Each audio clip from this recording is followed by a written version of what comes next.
Magandang gabi po, Luzon, Visayas at Mindanao. Idineklarang unconstitutional ng Korte Suprema ang Articles of Impeachment laban kay Vice President Sara Duterte.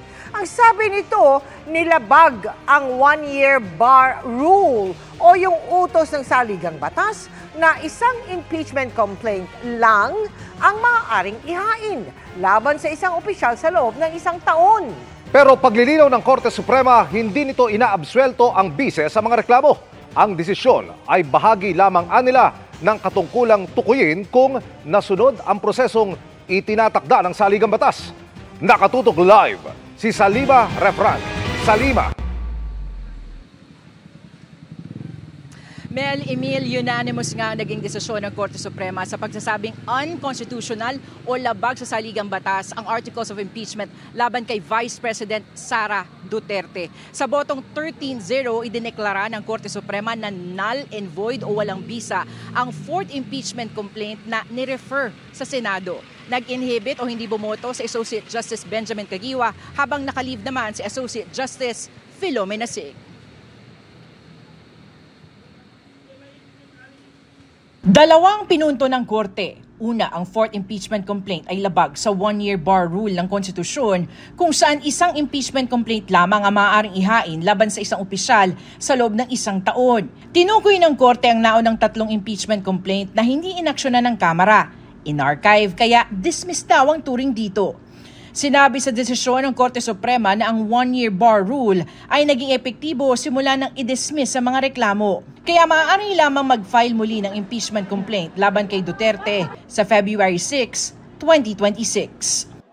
In a unanimous decision today, July 25, 2025, the Supreme Court en banc declared the Articles of Impeachment against Vice President Sara Duterte unconstitutional. Number 1, it said that the Articles of Impeachment, which was the fourth complaint, violated the one-year period ban because there were 3 complaints that came ahead of it. And although Congress was able to include it in the order of business, it did not refer it to the proper committee within the 3 days because they had to adjourn. So the Supreme Court said that they archived it, and as a result, it was terminated, therefore deemed dismissed. Pangalawa, labag din daw ang fourth impeachment complaint sa right to due process ng bise. Nilitanya ng Korte ang mga due process requirements sa impeachment procedure. Dapat daw ipinamahagi sa lahat ng mga kongresista ang mga ebidensyang sumusuporta sa Articles of Impeachment. At dapat nabigyan sila ng sapat na panahon para makapagpasya kung susuportahan ito o hindi.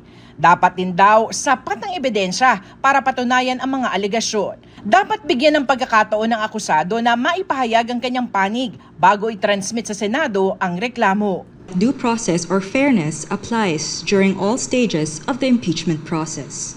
Our fundamental law is clear. The end does not justify the means. There is a right way to do the right thing at the right time. This is what the rule of just law means. This is what fairness or due process of law means, even for impeachment. Dahil null and void ang impeachment complaint, hindi raw nakuha ng Senado ang jurisdiction dito. Paglilinaw ng Korte Suprema, hindi raw nito inaabsuelto si VP Duterte sa mga reklamo laban sa kanya. Hindi raw nagpapasya ang Supreme Court kung dapat bang maalis sa pwesto ang isang opisyal, pero meron itong katungkulang alamin kung nasunod ang prosesong itinatakda ng saligang batas. Alam mo, Emil, ayon sa Korte Suprema, ay maaari pa naman daw maghain ng motion for reconsideration ng Kamara. Pero immediately executory na raw ang desisyon nito. Yan muna latest mula nga dito sa Korte Suprema sa Maynila. Emil. Maraming salamat, Salima Refran. Nang aprubahan ng plenaryo ang ika-4 na impeachment complaint laban kay Vice President Sara Duterte, na-archive ang 3 naunang reklamo na nakahain sa Kamara. Itong naging basihan ng Korte Suprema sa pagdeklarang unconstitutional ang ika-4 na impeachment complaint. Nakatutok si Tina Panganiban Perez. Sa dokumentong nakalap ng GMA Integrated News Research, makikitang December 2, 2024 ang nakastamp na petsa nang inendorso ang unang impeachment complaint laban kay Vice President Sara Duterte.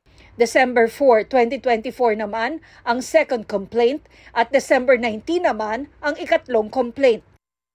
Pero hindi na gumalaw ang mga ito matapos niyan hanggang sa umarangkada sa plenaryo ang fourth complaint noong February 5, 2025 kung kailan din na-impeach si VP Sara.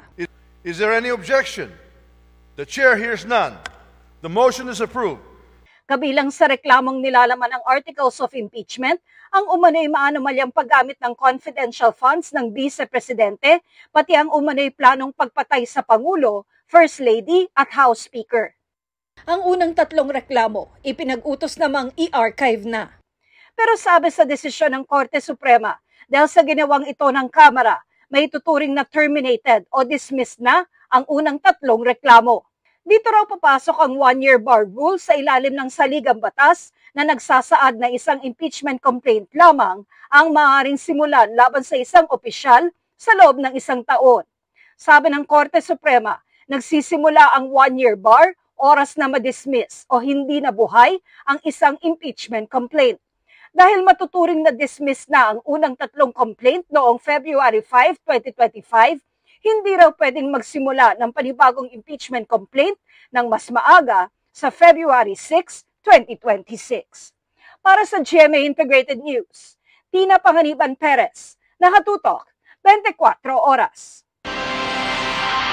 Gagawin daw ng Kamara ang lahat ng remedyo para protektahan ang kanilang mandato matapos ideklara ng Korte Suprema na unconstitutional ang Articles of Impeachment laban kay Vice President Sara Duterte. Sabi ni House spokesperson Princess Abante, ang House of Representatives ang tanging may kapangyarihan para magsimula ng impeachment.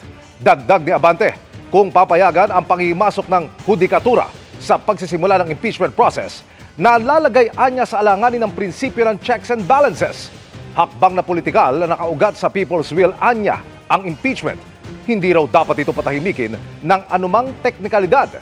Hindi pa raw nila natatanggap ang kopya ng desisyon ng Korte Suprema pero pag-aaralan nila ito oras na makuha nila ito. Tumanggi rin muna magbigay ng pahayag sina House Prosecution Panel members Bel Zamora at Lawrence Defensor dahil hindi pa nila nakikita ang desisyon. Hindi pa raw nababasa ng Malacanang ang buong nilalaman ng naging pasya ng Korte Suprema na labag sa konstitusyon ng Articles of Impeachment laban kay Vice President Sara Duterte. Pero ang panawagan ng palasyo, igalang ang desisyon ng Supreme Court at ilaan ang tiwala sa ating institusyon. The impeachment process is a matter handled by the legislative and judicial branches, and we recognize their independence in carrying out their constitutional mandates. Reaksyon naman ng defense team ni Vice President Sara Duterte, ang desisyon ng Korte ay pagpapatibay sa dati na nilang iginit na nakakalas sa konstitusyon ang ika-4 na impeachment complaint. Pinatitibay nila nito ang proteksyon ng saligang batas laban sa pag-abuso sa impeachment process. Nananatili naman nilang handa ang defense team para sagutin ang mga alegasyon sa tamang oras at lugar.